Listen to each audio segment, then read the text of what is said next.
Assalamualaikum warahmatullahi wabarakatuh. Nama saya Kartu Nada Salsabila dari kelas 12 IPS 3. Di sini saya ingin menjelaskan materi mengenai teks editorial. Teks editorial yang berarti sebuah artikel dalam surat kabar yang berupa pendapat atau pandangan redaksi terhadap suatu peristiwa yang aktual atau sedang menjadi perbincangan hangat pada saat surat kabar itu diterbitkan.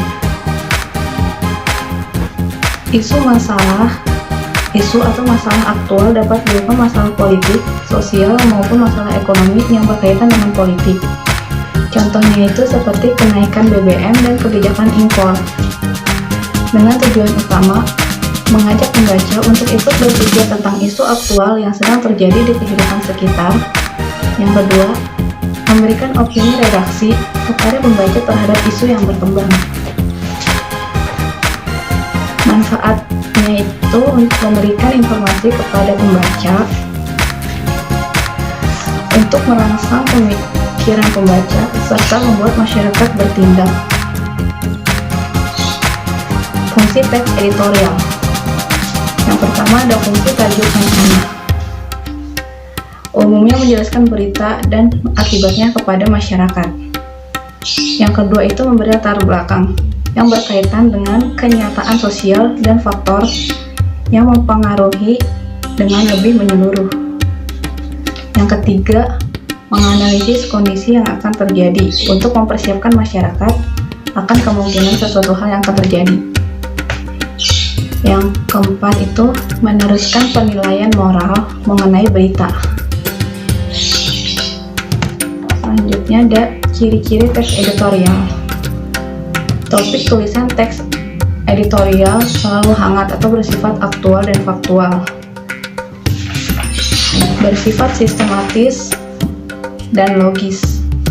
Opini atau pendapatnya bersifat argumentatif. Dan teks editorial itu menarik untuk dibaca karena ditulis dengan menggunakan kalimat yang singkat, padat, dan jelas.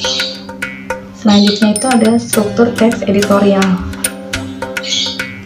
Strukturnya itu terbagi menjadi 3. Pernyataan pendapat atau tesis, yaitu sudut pandang penulis tentang masalah yang dibahas. Biasanya berisi sebuah teori yang akan diperkuat oleh argumen. Yang kedua ada argumentasi atau pernyataan umum berdasarkan fakta, seperti pernyataan umum para ahli maupun fakta-fakta berdasarkan referensi yang bisa dipercaya. Yang ketiga itu ada pernyataan atau penegasan ulang pendapat, disebut reiteration.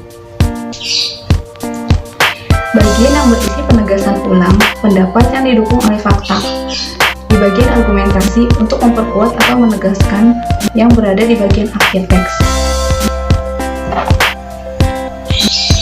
Selanjutnya ada kaidah kebahasaan teks editorial. Yang pertama adverbia, untuk meyakini pembaca tentang teks yang dibahas menggunakan kata keterangan. Contohnya seperti contohnya itu selalu, sering, biasanya, kadang-kadang, dan lain-lain. Yang kedua ada konjungsi atau kata penghubung. Yang ketiga ada verba material yang menunjuk kata kerja yang menunjukkan perbuatan fisik atau peristiwa. Yang keempat ada verba rasional, kata kerja yang menunjukkan hubungan intensitas dan milik. Hubungan intensitas seperti pengertian A adalah B, dan milik itu yang seperti mengandung pengertian A memiliki B. Yang kelima ada verba mental, kata kerja yang mengekspresikan sebuah reaksi atau respon seseorang terhadap suatu tindakan, kondisi, ataupun pengalaman. Contoh-contoh verba sesuai dengan kaidah kebahasaan teks editorial yang disebutin sebelumnya ada verba material, relasional, dan mental. Verba material itu Contohnya, kepala hakim sedang menyidang para koruptor di gedung KPK. Sedang menyidang itu termasuk verba material. Budi mendatangi perpustakaan sore ini. Nah, mendatanginya itu yang menjadi verba material. Terus selanjutnya ada verba relasional. Erika merupakan ketua kelas. Erika-nya itu sebagai subjek, ketua kelasnya sebagai objek dan keterangannya. Sama seperti Amel mendapatkan peringkat 1 di sekolah. Terus yang contoh verba mentalnya itu, kamu sama sekali tidak mengerti perasaan ayah. Saya khawatir dia akan jatuh sakit. Nah, kata saya khawatir itu termasuk verba mental. Kata kamu sama sekali tidak mengerti. Nah, itu juga verba mentalnya. Sesuai yang tadi, struktur teks editorial. Yang pertama itu ada masalah atau pernyataan pendapatnya.